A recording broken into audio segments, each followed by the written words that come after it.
From the Oregon State University Extension Service, this is Pollination, a podcast that tells the stories of researchers, land managers, and concerned citizens making bold strides to improve the health of pollinators.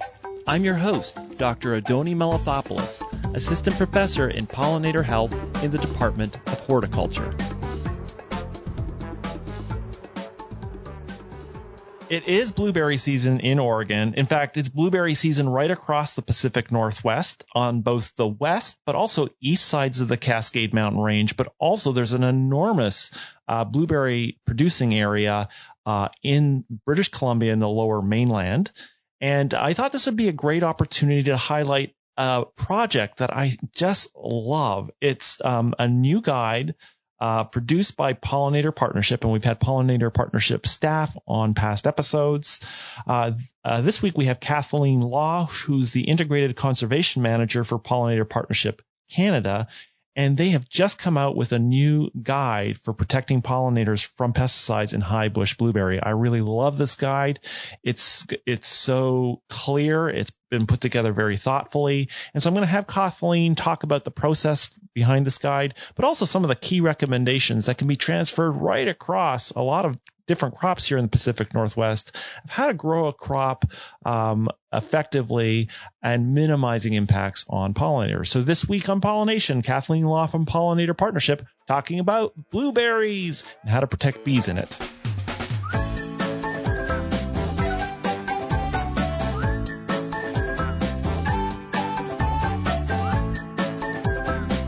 Starts rolling. Perfect. Well, welcome to Pollination, Kathleen. Thank you so much, Adoni. It's a pleasure to be here.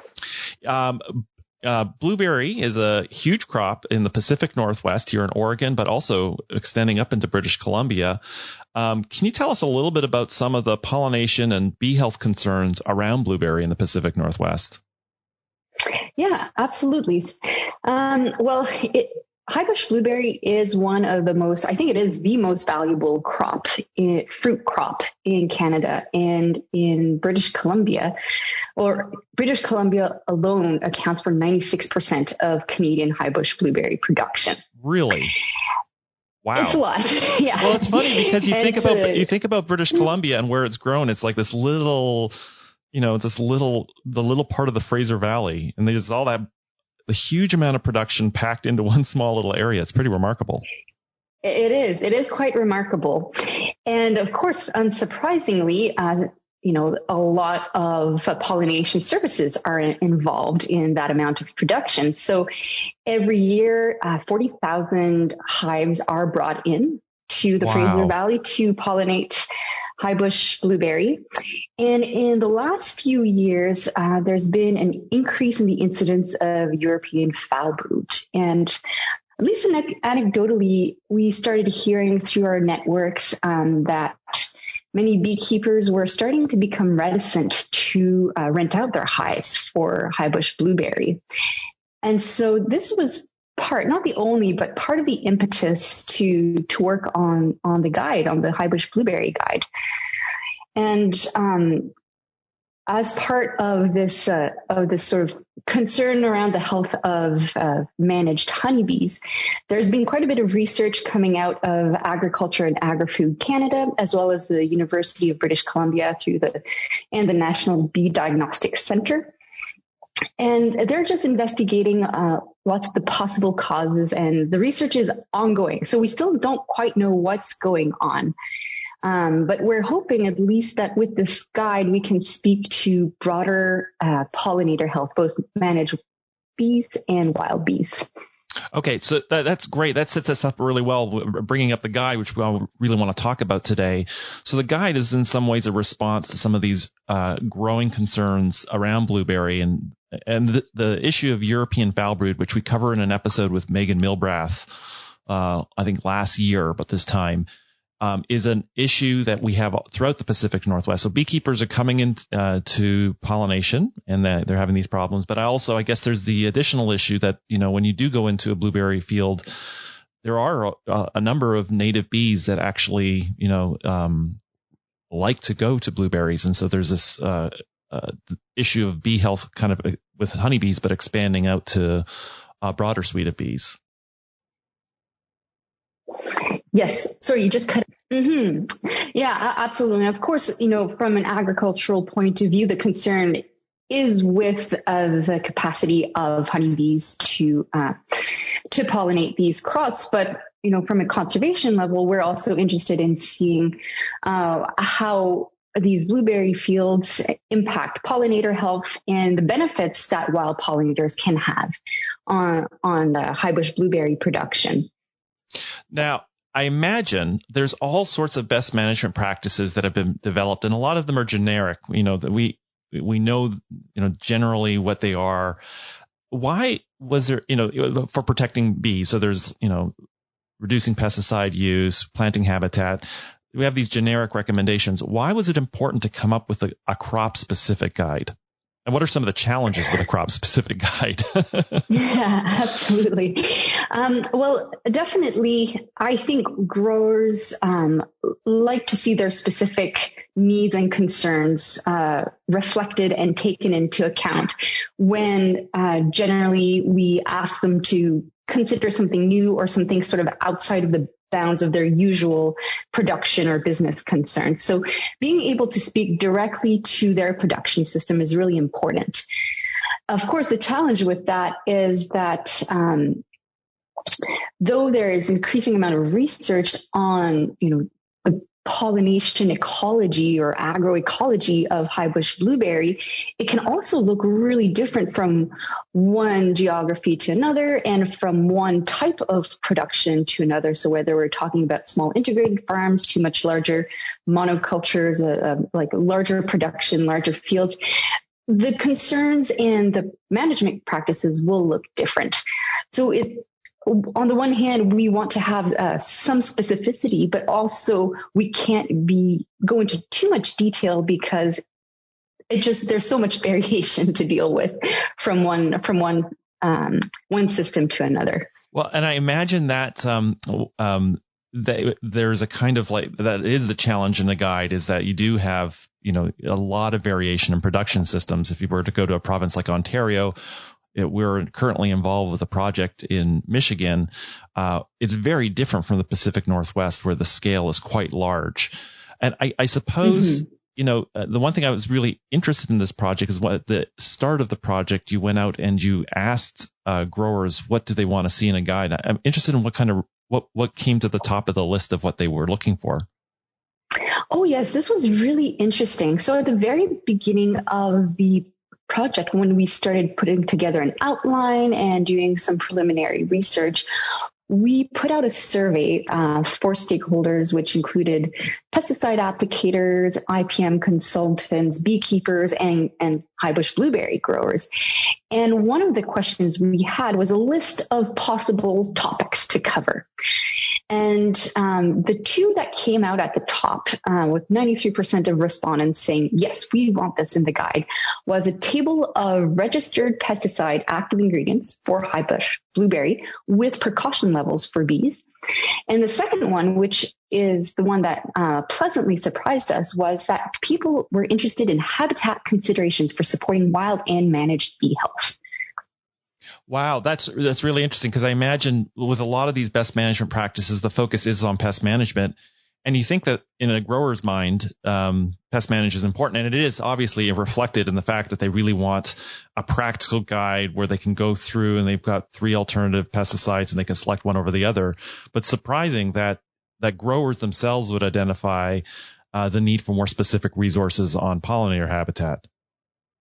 Absolutely. And I think, I'm guessing that this is indicative of a growing appreciation for the importance of wild pollinators in agricultural production, and also how managing habitat can very much be integrated into pest management, whether it's through promoting beneficial insects or reducing the impacts of some of the more intensive management on bee health.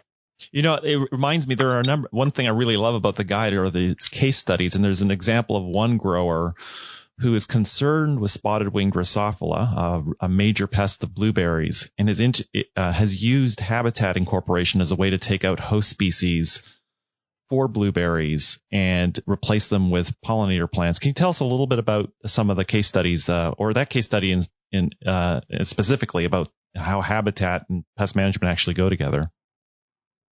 Yeah, this was a really interesting grower to speak with, and they grow quite a few crops, so like a diverse farm scenario, and they're not a big production, but they like to experiment and they like to try out new things. So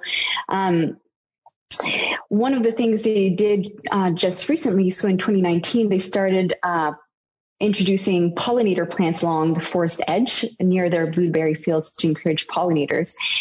And they're trying to do this because, or they're doing this to compensate for removing alternate hosts for spotted wing Drosophila. And so they're recognizing that they have to manage for this pest, but that this action of removing the alternate host can also have a negative impact on the wild pollinators that they also depend on for a productive harvest. And so they're compensating for that by introducing some pollinator supporting plants and hedges along their fields. So I thought that was a really great example of a grower who's really keeping who has a really big picture appreciation of how all of these management practices interact. I love that example. And here, my mind went straight to the Pacific Northwest, thinking about blackberry, wild blackberry in the ditches as being a spotted wing Drosophila host plant. Also, a tremendous, I was just out netting bumblebees off the last bit of blackberry bloom, and there's just, a lot of diversity of long-tongue bees or a host of bees are going into blackberries, and the removal of it for spotted wing Drosophila control, comes at the expense of, that late season bee forage. And I love the idea of like thinking about that as a system. You're going to replace it. Yes. Anyway, you're going to go in and do the kind of weed control already. So you've created a nice basis. And I suppose if you don't put something in there, the blackberries will just come back. Well, yeah, absolutely.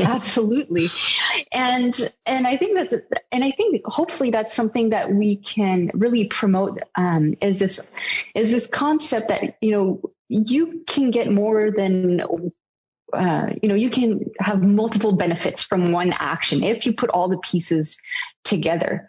And so exactly that, if you're needing to remove a host plant for one of your pests, it's a great time to introduce some plant species that will support production and minimize the presence of the pests. And then it also limits the amount of future host plant removal you'll need to do. Well, I think one thing that I really love in the guide is there's this big landscape. It's like you're in the Fraser Valley. There's your blueberry farm in the context of the environment, and it brings all those elements together. Can you tell us a little bit about this landscape map and how the activities of the grower for pollinator health, extend beyond just the edge of where the blueberry shrubs are? Oh, yes. This is the Enhancing Agricultural Habitat for Pollinators infographic, but map is a much better way to refer to it. So yeah, it's basically a graphic representation of an agricultural landscape, and you see different kinds of elements. So you have a crop field that could be wheat or canola or corn. You have an orchard, or in this case, it would be your blueberry field. You have your roadside. You have a bit of a forest edge with wetland. You have a farmhouse. You have pasture. And beside each of these features, you have a little description of a practice that can be integrated into this specific landscape feature that is beneficial for pollinators. And so the idea was really to show visually that there's so many opportunities within an agricultural landscape to manage in a way that is beneficial, or at least minimizes some of the impacts of agriculture. And so it can be things like maintaining buffers around wetlands, retaining dead branches or logs for nesting sites, integrating buffers between crops, and crops that will be treated with pesticides and pollinator patches. Things like that are also minimizing mowing along roadsides. Mm-hmm. Those are all great. There was one on there I really loved because I was thinking of one of the managers of the largest cherry growers in Oregon, Mike Omeg, who I think has been a North American pollinator advocate for NAPSI in a previous year. But his home site, so he does all sorts of things all around the orchards to protect pollinators. But if you look at his home site, he has it's a fairly fair-sized home site. He's got a pollinator hedge. He has all sorts of things there right out of the spray zone. And it's kind of on the map there is like the grower, maybe you want to have this really great pollinator planting right at the home site where you are. It's a real safe place to put it. Yeah, absolutely. And that is one of the considerations we wanted to address in the guide. And again, finding that balance between specificity and, broad applicability is that we do want to create habitat in agricultural settings, but at the same time, these landscapes are subject to pesticide applications. And so where and how do we put those in the way that is beneficial for crops, but is also not creating an ecological sink or exposing pollinators to pesticides in an undue way. So that is one of the things we wanted to show with this infographic, and that we also address in the practices. I want to just bring us all back to that second part that was really important to the growers, the pest management. So there's supplementary material in the action guide. Can you describe how that's laid out? I know there's a lot of different, and the growers asked for it, and our growers asked for it too. There's a kind of listing of products. Tell us how it's organized. Yeah, so this is also a ridiculously long title, but it's the supplement to protecting pollinators from pesticides in Highbush blueberry. And it's basically all the technical information that we couldn't fit in the guide that covers the practices. And so in this document, we wanted to start actually by giving people a sense of how pesticides are regulated, on what basis. And so we describe the differences between toxicity, exposure, and risk. Then, because of course, in Canada, we have the Pest Management Regulatory Agency, which is in charge of pesticide registrations and regulation, we explain their risk characterization framework. And then so after the sort of that introduction, here are the concepts that are at play that are used to register pesticide products. I have to say just quickly to cut in the infographic, it's not dense text. There's some wonderful infographics in there just describing these concepts, so that I imagine a grower kind of like flipping through, they'll see it. It's like, oh, that's what's going on. So it's nicely put together that way. Anyways, sorry, I had to interrupt. Oh, thank you. No, well, I'm really glad that you feel that way, because it was really important for us. Like this can be very dense. It can also be very dry. And, people, growers, beekeepers, pesticide applicators, they're busy people. They've got work to do. And so, we wanted with this guide to cover a lot of ground, but also make it accessible. So you could read it cover to cover, or if you have a specific interest or question, you could flip to that section. And with the infographics, we just wanted to make it easier for people to really get a good sense of what is being described and help that information be absorbed. Okay, great. And just describe how the table is laid out, the supplementary material, just quickly. Yeah, so table 1, it's pretty simple. It's, on the left column, you have the product name. So, the brand name essentially. And then on the right, you have the active ingredients. So if you're going to be working with a particular product, you can use that to look up which active ingredient is part of that product. Right, because most people see the product name, and so the table's organized by active ingredients, so it allows you to find the synonym. Okay, excellent. Keep going. Yeah. So then table 2, that's really the sort of the meat of it, the core of it. And this one is based all on PMRA classifications of precaution levels. And so basically what that means is for each active ingredient, the PMRA determines whether for pollinators it requires most restrictive, moderately restrictive, or least restrictive precautions. And so with this table, you can look up whichever insecticide or pesticide product you're using and determine which of these categories it fits in, and then that can help guide you determine how and when you use the product. Fantastic. So you just go through, it's like red, yellow, green, and it allows you, if you got three different, I've got 2 fungicides you got to apply. Hey, this one looks a little bit better. It's got a green rather than a yellow. Then that helps you, and it's equally effective and equally price is the same. Then it helps them make better decisions. Yeah, and that really is the hope, just to sort of to show that there are differences between these different products, and there are options, and just for people to understand what it is that they're using and how they can use it. And then the last table in this guide explains how the PMRA determines these different precaution levels. So that's based on data that looks at acute adult contact and oral toxicity, larval toxicity, chronic toxicity, residual toxicity. Also looks at higher tier studies where these are available. The crop pollinator attractiveness, the bloom in relation to harvest, and other considerations. So these, of course, are not all the considerations used by the PMRA, but they give readers an idea of what data is considered when pesticide products are registered and precaution levels are determined. And then with that, you also get some examples of the kind of restrictions that come. So whether a product can or cannot be applied during bloom, and things like that. This is fantastic. It's a really well laid out guide. Really excited to see this. And where can Canadian blueberry growers or blueberry growers? I think the guide actually has, even though it's based on Canadian pest management guidelines, is broadly available. Where can people download this? And well, what we're going to do is we're going to link it in the show notes. But just tell us, for people who don't go to the show notes, where they can find this. Great. They can go to pollinatorpartnership.ca and click on resources and look for the agricultural guides.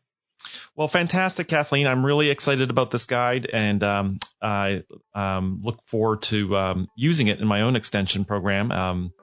Congratulations. Oh, thank you so much. It's been a real pleasure talking about it with you today, Adoni. Thank you so much for listening. The show is produced by Quinn Sinan-Neal, who's a student here at OSU in the New Media Communications program, and the show wouldn't even be possible without the support of the Oregon Legislature, the Foundation for Food and Agricultural Research, and Western SARE. Show notes with links mentioned on each episode are available on the website, which is at pollination.podcast.oregonstate.edu. I also love hearing from you, and there's several ways to connect with me. The first one is you can visit the website and leave an episode-specific comment. You can suggest a future guest or topic, or ask a question that could be featured in a future episode. But you can do the same things on Twitter, Instagram, or Facebook by visiting the Oregon Bee Project. Thanks so much for listening, and see you next week.